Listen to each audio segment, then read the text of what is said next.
एक छोटा सा गांव था, परसौनी, जहां लोग सीधी सादी जिंदगी जीते थे। गांव के बाहर एक पुराना टूटा फूटा कुआं था, जिसे लोग चुड़ैल का कुआं कहते थे। वहां जाने की किसी की हिम्मत नहीं होती थी, खासकर रात के समय। अजीब सी बिल्ली का आगमन एक दिन गांव में एक काली बिल्ली आ गई। उसकी आंखें चमकदार लाल थीं और वह सीधा जाकर पंडित रामदीन के आंगन में बैठ गई।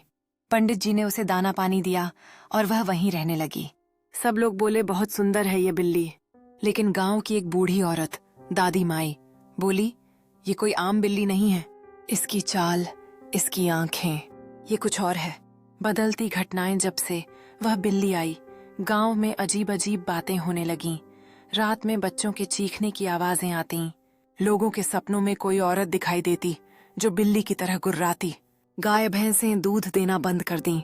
एक रात पंडित रामदीन की बहू शांता गायब हो गई। लोग ढूंढते रहे, लेकिन उसका कोई सुराग नहीं मिला। अगले दिन वही काली बिल्ली कुएं के किनारे बैठी मिली और उसकी आंखों में इंसानी आंसू थे। दादी माई का शक दादी माई ने गांव वालों